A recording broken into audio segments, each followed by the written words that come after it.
Welcome to the Anchored Mind podcast. I'm Kristen, And I'm Michael. and we are on a mission to redefine care by combining counseling, nutrition, and fitness all into one so that you can live a better life. That's right.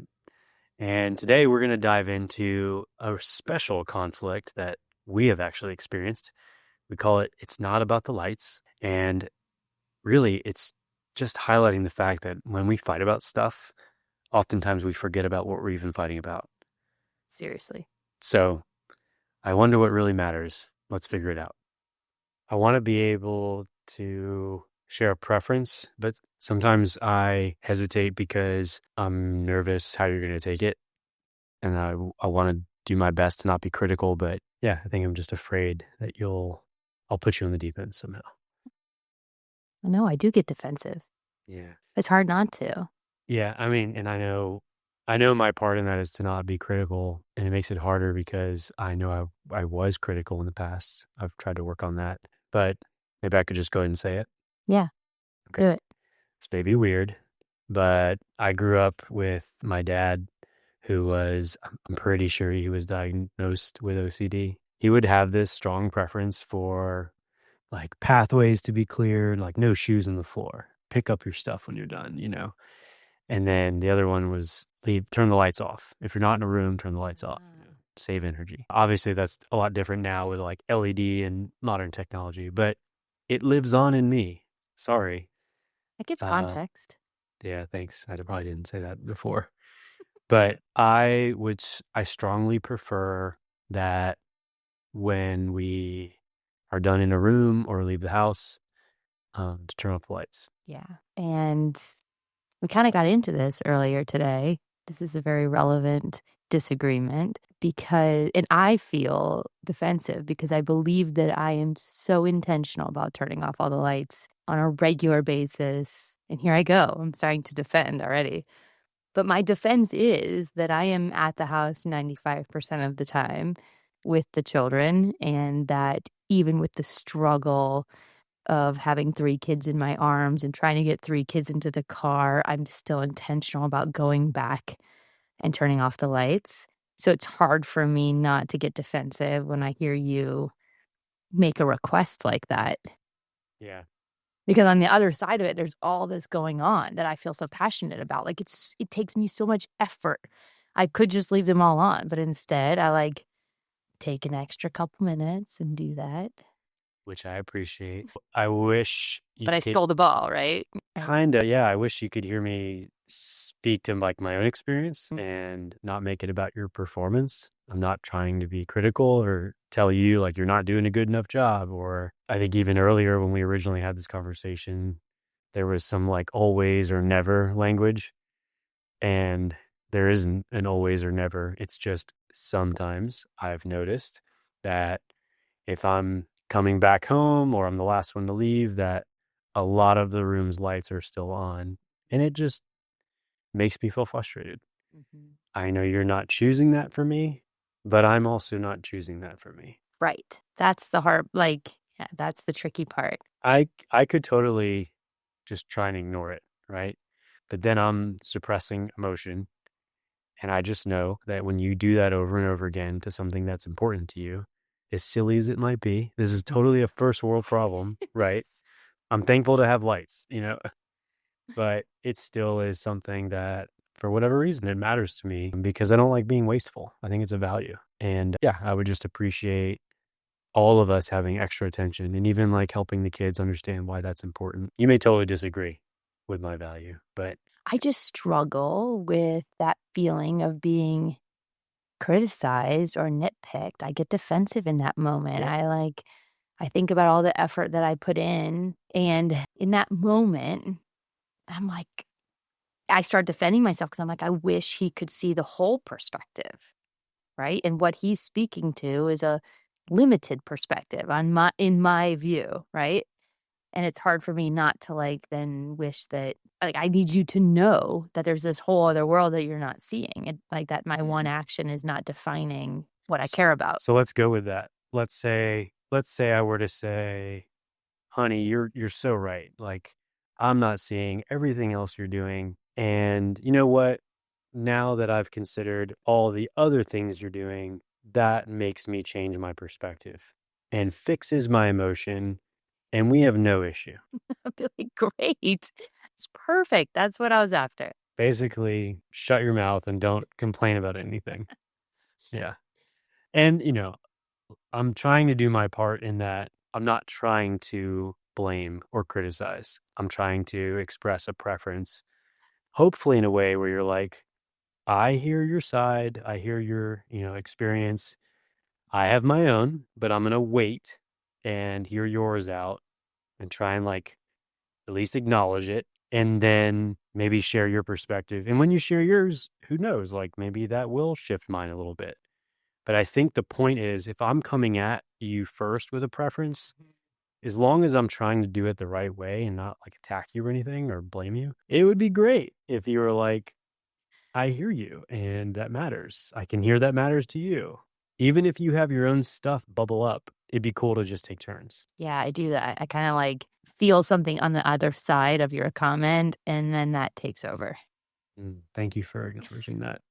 It's taken how many years of marriage Nice. to say that? Well, but yeah, it happens to me too. I get it. So Should we try it again? so you want me or well, not you want me, but the whole purpose is, like, if I can if I can stay with your emotion, if I can not derail us, if I can literally be like, "Okay, what he's trying to tell me right now is something that he's experiencing." Yeah.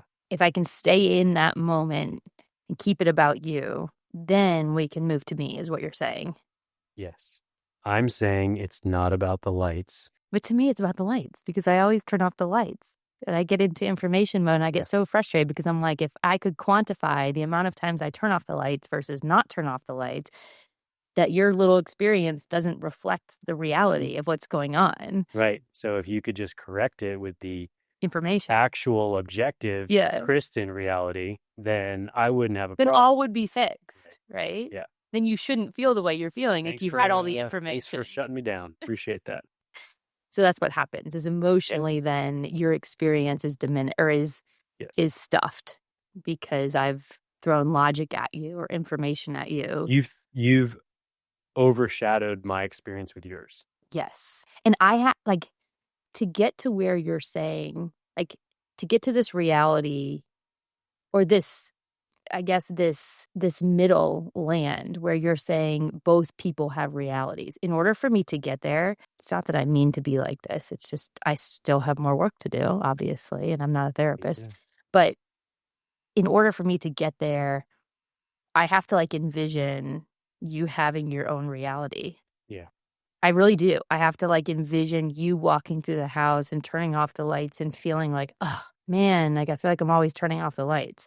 And when I can do that, when I can like put myself literally in your shoes and pretend I'm walking around the house turning off all the lights, I'm like, oh, okay, he has his own experience. Yeah, it's that part that would help. And you know what? I know even as you're saying that, it would also help me doing the same back for you. Like imagining all the things you're juggling, trying to get out of the house with 3 kids, which immediately makes me feel like an a-hole. Who are usually all crying at the Yeah, same time. of Yeah. course.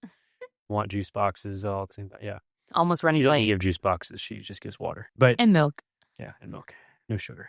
But yeah, like I said before, it really is less about the lights. I think deep down, and this is just because I'm a therapist, so I feel like because I talk about this stuff all the time, when I say it's not about the lights, it's actually about, does she care? Does she care about what I care about? It doesn't matter what I pick. What matters is there's something important to me.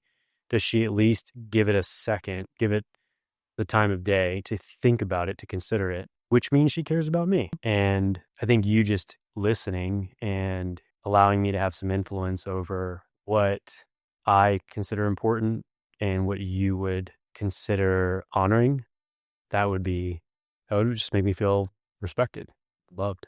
Yeah. It's really hard for me.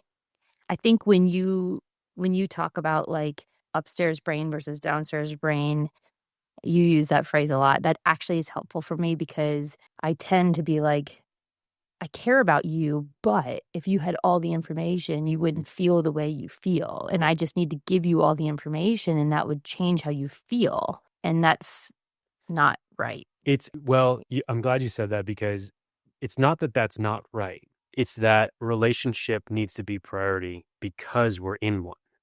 So if you prioritize information as if you're at work or something, then it's pretending we're not in an intimate relationship. But if you prioritize our connection over correction, yeah, that's one of the therapy room sayings, then it tells me that, all right, she does care about me first. And what that does is it regulates my mind, my body, and it allows me to be open to hearing your perspective, which then can correct the perspective I had that influenced the negative emotion, if that Okay. makes sense. Yes. We have to start downstairs in order to go upstairs, Yes. which is You have to feel like I care about you. right for me to have buy-in over your perspective. And then there's influence. Correct. It's just really hard for me to do that when I feel like my performance is attacked. Well, and that's where it comes back to me. Like if hopefully I'm doing my part to not be critical, Mhm. not blame you for anything. That's super important. But the rub is if I've done my part and you have to kind of check yourself to be Yeah. like, is he trying to communicate in a way where he's being respectful? He's not, pointing the finger at me. He's asking pretty objectively, hey, can we do this thing and like reprioritize it? Can this matter more? It'd be awesome if you could not take it personally, make it about you, make it about your performance. And I'll do what I can to help that happen. But at the end of the day, I need you to also ensure that you're hearing what I'm throwing at you accurately. Yeah. It was really hard for me to do that today. Like, Yeah, I noticed. we sat there and went through the We were specifics like of our walking out argument. the door. I'm like, is this really turning into a thing It is. now? It turned into a disagreement. Like, I had to We just got to sit down. record a podcast. Why are we talking about this? It just went the wrong way quickly. Yeah, It always does for us. Like, it's always on some always. day. Yeah, always. I don't need to catastrophize. But we tend to get into disagreements at the very wrong moments, at the moments that have the highest pressure or are the most important, and our tendency is we can easily quickly go fast in the opposite directions, right? I can easily like catastrophize and defend and and in those moments that are high pressure, it's even harder to do this. Yeah. Well, and not to change the subject, but I do feel like we landed the plane, and just to reinforce how we did that, essentially a separate, wasn't, I wouldn't say it was even a conflict. It was definitely tension, but you had come back from out of town Mhm. and you were with the kids all weekend by yourself with your family, but Mhm. still, like, it's a lot, right? And I had stayed behind to do a bunch of work. And even though I'm not trying to like rub it in, but even though it was your idea, It was my yeah, idea, even though it was which is so twisted. sure, but that's so back to the upstairs, like that was your like thought, right? And then you came back after several challenging experiences over the weekend Mhm. with a feeling of The created emotion, I which guess, right? emotion? Resentment. Yeah. To And that had built up. And I mean, when you said it, when you got home, that, hey, I've had resentment build up towards you, I completely understood, maybe to your surprise, I know you were surprisingly because I had already felt guilty. receptive. I had felt guilty. I mean, I wanted to be with you guys up at the lake with your family and enjoying, the summer weekend. Last thing I wanted was to be in front of a computer almost all weekend. But I think I appreciated that you saw what was important to me to get done to help other people. It's an investment in our practice, and big word, and at the same time, I also recognize that that was kind of a sacrifice for you. And I know what's important to you. I know your values. I know a lot of your inner world, right? And so of course there's going to be emotion there. There's emotion right now. Just What? just looking back at it, it's just hard. You have these I think it's hard to hold both. I had this idea of dividing and conquering where you could get work done and I could take the kids and we could have this experience. And then I also ended up feeling a little resentful, Yeah. having carried such a large load and also missing you and wishing the kids had this experience with their dad and felt guilty for having those emotions. So part of me wanted to stuff it, but I know through our marriage and all of our work together that it's important for me to share that with you. Yeah. But I felt kind of guilty about sharing it. And, but I also can't hold that emotion of being resentful either by myself. It doesn't do any good for us. I'm glad you didn't. Yeah. But it even brings tears to my eyes because holding both is such a powerful thing. It's like, it's for me such a release to be able to say, I felt resentful or I can feel resentful in those moments. And I also really care about you. And I saw how much you got done. And I saw how helpful that weekend was for you. And then when I say those things out loud, it's for me who doesn't really externalize emotions as naturally, it creates some emotion in me to say that, like, and to hold both. Yeah. Thanks for doing that. Yeah. So where did we land with that? I mean, I like the last thing you just said, which was to hold both. Like, you had your experience of, I think on the front end, having, like you wanted to support what was important to me. And obviously it was, it's selfishly driven, but I think you understood like the significance of the project. This is something I've been working on for over 2 years. It was like writing a book. and when Right. I feel And emotion, I have to remind myself that you don't want that for us. You don't want no, that negative emotion for us. And you also want to be a part of those things, I assume. well, yeah, of course. But when I say selfish, I think it's just because I had built up a lot of stress, not intentionally, just I really need to get this done. It's a playbook, it's an online course. It's the culmination of like most of my work with men and couples. And I wanted to make sure it was done before Men's Mental Health Month in June. Mhm. And this was like crunch time, right? And you were amazing at even thinking of the fact that, oh, here's a weekend where we could go take the girls and see their cousins and go to the lake and see family. And Michael can just stay back and knock it out. And I even told you, I'm like, wow, I really appreciate that because it was almost like you empathized the stress level. You could tell I was really ready to get this done finally. And that just made me feel really supported and loved. But like you, it's like simultaneously as I'm knocking this out throughout the weekend and trying to honor the time that you supported, I'm starting to feel guilty for not being there. You're sending me pictures and I'm hearing about how fun it is, but also how hard it is. And, you know, you're, you're not getting the best sleep. There's a lot of stress with the constant stimulation and, basically a lot of things that us guys probably don't understand that mothers deal with. Mhm. So yeah, while my guilt was rising and stress is going down, your resentment was going up. And no one chose that. Right. It was just a natural consequence of the circumstances. And so when you came back and you were open with me about it, maybe to your surprise, I actually really appreciated it. I was Mhm. glad you were open.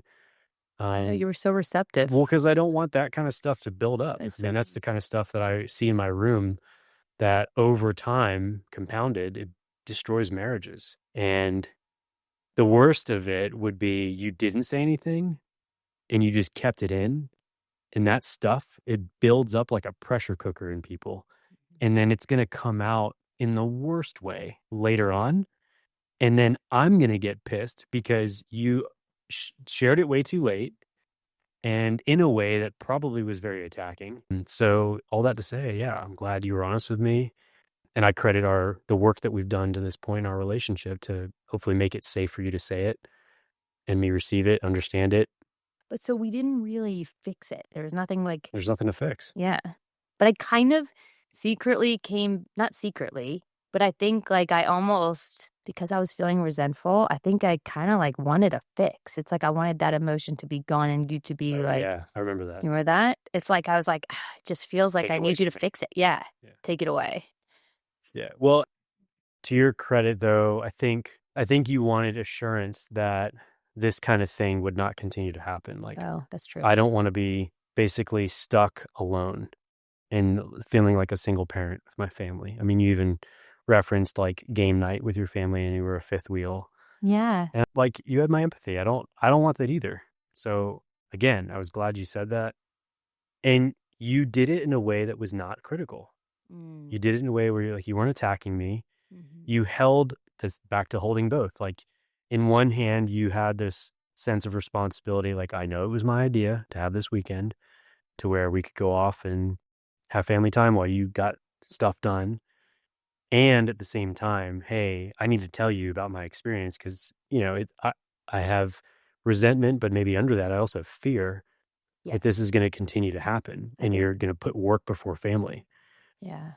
And to be frank, it was good for me to hear that. It was fear, I think, that drove a lot of that emotion Yeah. when I look at it.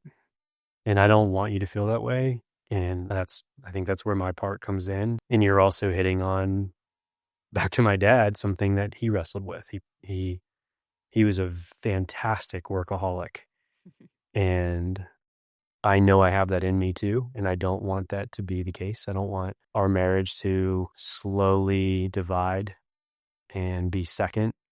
And I don't want our girls remembering daddy at the office more than he's at home. I know it's already going to be true, but I don't want them to have a similar experience that my sister and I had. Yeah. So you being honest with me helps keep me in check.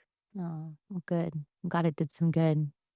It's Yes. uncomfortable for me, but those little moments of us connecting over that and, like, letting that emotion be there and me saying it out loud and, like, experiencing the tears, like, that all, like, adds up and makes it worth it and makes me want to do it again. Good.